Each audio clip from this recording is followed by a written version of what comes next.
because I'm not a real judge. And you're not a real foreperson. This is not a real case. What? In 2021, this guy Ronald was selected to participate in a documentary about jury duty, in which a camera crew would follow and interview a group of jurors as they work on a civil case in Los Angeles. What they didn't tell him was that the whole thing was fake. The case wasn't real, and the judge, the lawyers, and even all of the other jurors were actors. The entire setup was basically a big prank on Ronald. A prank like this is a bit mean-spirited in my opinion. But Jury Duty, that's the title of the show, Jury Duty at least tries to execute the concept with some grace. Ronald was clearly chosen to be kind of an everyman. He's a super chill, friendly guy, and he's actually really enthusiastic about the prospect of being on a jury. Learn about jury duty, see what this whole thing's about, the process, everything in general. Even if it isn't the most exciting case of all time. Speaking of which, I'll give a brief overview of the case our jury will be handling. So this guy Trevor used to work for a clothing company, and he's being sued by his former employer, Jacques. Jacques' legal team put together a hilarious animation which details the complaints against him. He showed up disruptive to work. Clearly intoxicated. As a result of his wildly out-of-control drug and alcohol abuse, the defendant mishandled an important order which overwhelmed the machines, resulting in catastrophic damage. And then after operating the machine in a negligent manner, he passed out under a pile of t-shirts, soaked in his own urine. This is an uphill battle for Trevor because he doesn't have the best track record. Even his own mother has nothing nice to say about him. Is it fine that he still lives with you? No. I guess I'm getting to the point where I feel like a change needs to happen. I'm sick of having my house be a mess all the time, and I just hate living in it. I hate living in it. On top of that, Trevor's lawyer, Sean, is just not very good at his job. Sean's antics are some of the funniest parts of the show. Like, Sean felt intimidated by this polished animation that was presented by the plaintiff. Just need to get logged on here, and I want to assure this court that we also have a video presentation that is pretty phenomenal. So he resolved to get one of his own made in response. The result genuinely made me laugh out loud. Show it to me. It's not working. I don't understand. Is this what the jury just saw? That's the whole thing? Unfortunately, yes. And it's around this point where it becomes clear that this is indeed a comedy, basically a mockumentary workplace sitcom, reminiscent of The Office or Parks and Recreation. And all things being equal, I have to admit, it's a pretty good sitcom. I found myself really liking a lot of the characters, and there are several genuinely hilarious scenes. And I also just do negotiating brand deals for my own account as well, and commercial acting as well as modeling and some acting as well. That's great. When Genevieve was talking, I really just wanted to fight her. I just wanted to hit her. But you might be able to already see the setup here. We have a lowly factory worker with no one on his side but an inept attorney going up against his rich employer and her well-prepared team. And it's up to the jury to determine if Trevor is just a lowlife who deserves to be punished, or if it's a matter of a powerful person trying to take advantage of someone with less resources than them. And of course, the judge assigns the role of jury foreperson to our boy Ronald. I'm hoping that you are up for it.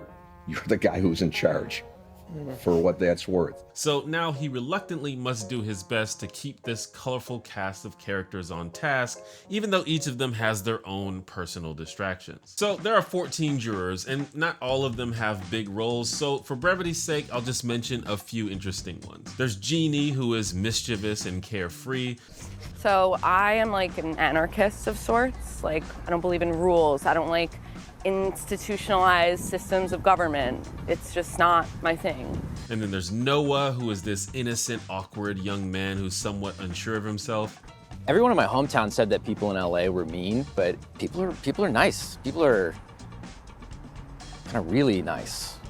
Jeannie is immediately entranced by Noah and spends most of the series trying to spend time with him, but her motivations are not necessarily noble. Like, he's just like really like innocent, and I feel like I want to like corrupt him. There's Todd, the oddball of the group, who is obsessed with creating custom gadgets, particularly ones that improve or enhance the human body. I wear a Water Buffalo canteen backpack. Sort of is like having a small water fountain with me all the time. Although the ultimate objective would be that one wouldn't need to wear an apparatus at all, that it would be just an auxiliary reservoir that would be either grafted onto or inside of the body for hydration. And then we've also got Barbara, who has trouble staying awake during the case, Ross, whose stories about his perfect marriage might be a bit exaggerated, and Ken, a mild-mannered fellow who may have a bit of a gambling problem. And there's also Vanessa, who doesn't really have a big part in the show, but she has so many funny lines that I just had to mention her. So when I got the summons, I was like, hell yeah, finally. But nah, this case is dumb. We also meet Alan, the stern judge, and Nikki, his no-nonsense bailiff. Also selected as a jury alternate is the actor James Marsden, who plays a fictional version of himself, who I hope is much douchier than he is in real life. Did you buy or rent Sonic? It's on Hulu. Bummer. If you would have bought it, I would have got $1. Having a known actor be a part of the show was an interesting choice, highlighting the fact that famous people are just as eligible for jury duty as anyone else is. It's also interesting because with a show like this, you need a bunch of people who are pretty convincing actors, but who are also not famous enough to be recognized by the star of your show. Personally, I immediately recognized several people, like Lisa Gilroy, who has shown up on my For You page on TikTok several times, and Kirk Fox, who has guest starred on like 3 of my favorite sitcoms. But having a famous actor as part of the show may have been the perfect distraction to keep Ronald from digging too deeply into anyone else. In real life, many very famous people have served on juries. They don't seem to get dismissed any more frequently than anyone else. And the same turns out to be true of James Marsden in our story, at least. Do you think that him sitting would be a distraction? Not for me, no. With all due respect, I don't think it'd be a distraction either. So why don't you both sit down? However, James has hopes of starting work on an upcoming film role, so he'd really like to be dismissed from jury duty. So he secretly hatches a scheme in an attempt to convince the judge that his presence might be too much of a distraction. What the hell is going on? Mr. Marsden! Yo.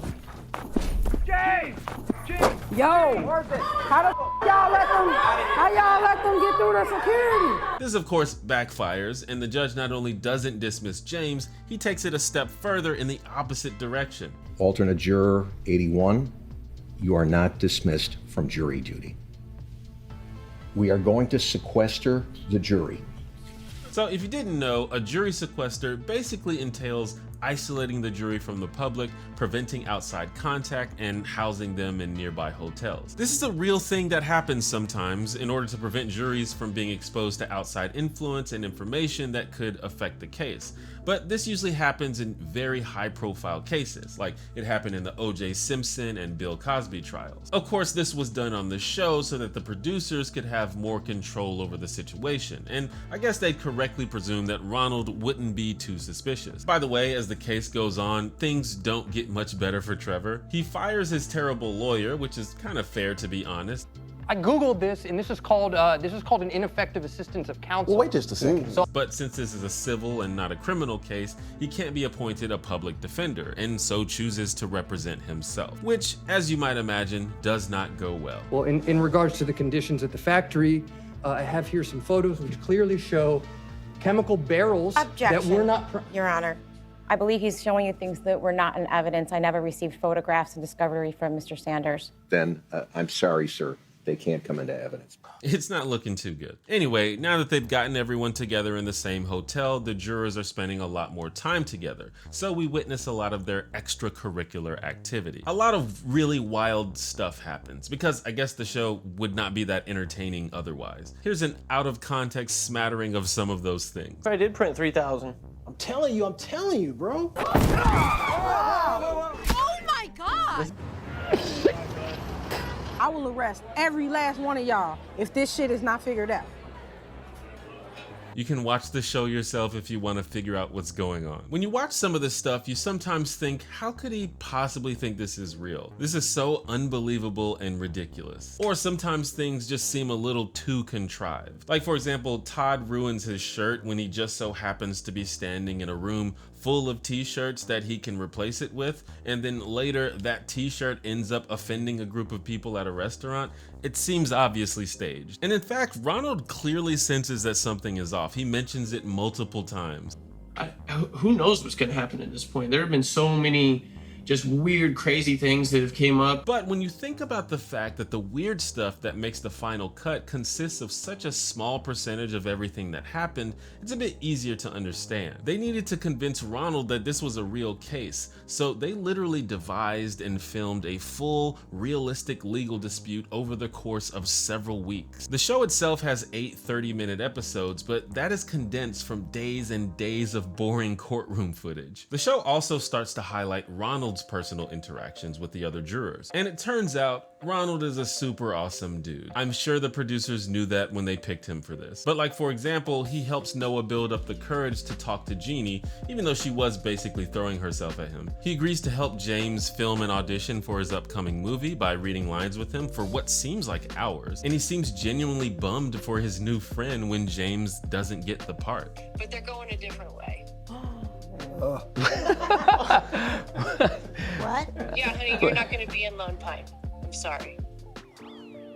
Wait, are you come on, are you with me? Connections. No, you made good connections. These are the great connections you Wait, hang on. You're on speakerphone. Wait, hang on.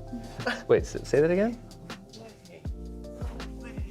Oh, and that weird guy Todd who likes inventing the strange body-modifying gadgets. Ronald doesn't judge him at all, and in fact supports his unconventional ideas in the most adorable way. I had showed Todd the movie A Bug's Life. It's about the bug who was making these inventions. He's trying to introduce technology into their lives. That's exactly what Todd is wanting to do. You know, that's what he's passionate about, and I think it's really cool. Just like it's portrayed in the movie, I feel like they do a perfect job. You know, he's kind of an outcast. People think he's a weirdo. They push him off to the side. And all he's trying to do is just help in his own way. I think that's the greatest thing I've ever heard. In Jury Duty, it's pretty clear that that was the whole point. In fact, we learn in the final episode that the code word the producers used to refer to Ronald was hero. She is the hero. Is Parker ready for a shot of hero? Yeah, he's in position. I saw him doing it. Okay, we can send him. He's ready. Sending hero. I described this situation as a prank, but the people involved with the production don't necessarily identify with that label. And basically, the way it was proposed to me is that I didn't want to do a prank show. We're not pranking him. We created this hero's journey for this guy and surrounded him with a bunch of weirdos. And hopefully by the end of the show, he becomes the leader and unites us all, and he did that because he's a great guy. And there are some moments that seem designed just to mess with Ronald, but overall, the show is definitely not meant to humiliate him. Almost every situation that he's put in is an opportunity for him to be the hero. And quite often, these are situations that Ronald is kind of nudged into rather than choosing it himself. That's why he was made foreperson of the jury, for example, so he could be the guy that leads this dysfunctional team to the finish line. Ronald's final test is to figure out whether Trevor is guilty of the complaints made against him. And through some detective work, deductive reasoning, and obvious hints from the producers, I wonder what's upstairs. Ronald realizes that the reason Trevor passed out at work was not due to being intoxicated. And according to the toxicology report, his blood alcohol content is 0.011. Judging off this number, going off my own past experiences, this is nothing. And Todd can corroborate this one too. When we went upstairs, there was a back room. Very, very, very heavy chemical smell coming out of there. Like if we would have stayed in there for a few minutes, very easily could have got lightheaded. But to be honest, it's actually a really cool scene. You feel like he really cracked the case. To the charge of negligence resulting in property damage, no personal injury, we find the defendant, Trevor Julian Morris, not liable. Immediately after the conclusion of the trial, the true nature of the experience is revealed to Ronald. Each of your fellow jurors, as well as the defendant, the plaintiff, Bailiff Nikki, myself, we're all actors.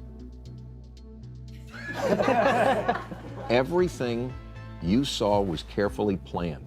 What I'm saying is, it was all fake, except for one important element.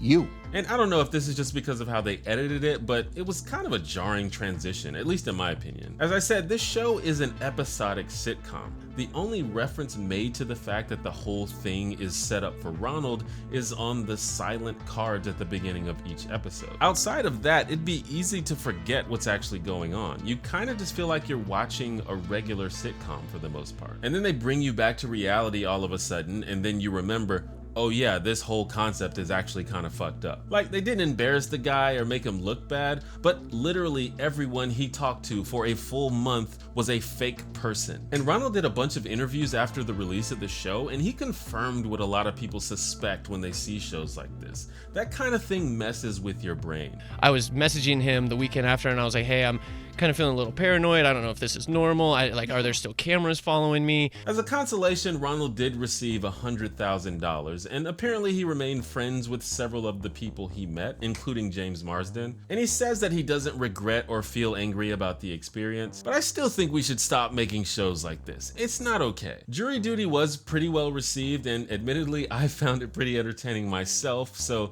that makes a sequel a lot more likely, unfortunately. It's an okay show, but I'm pretty sure that the people who make stuff like this completely miss the message of The Truman Show. Speaking of The Truman Show, the folks from the great channel Lessons from the Screenplay did a really cool podcast episode discussing and analyzing that movie a few months ago. I've always been so fascinated by it because it's like, let's point a bunch of cameras at you and have you pretend that you're just living a real life, even though you know there's a bunch of cameras pointed at you. And then let's edit all that footage into whatever story we want to tell anyway.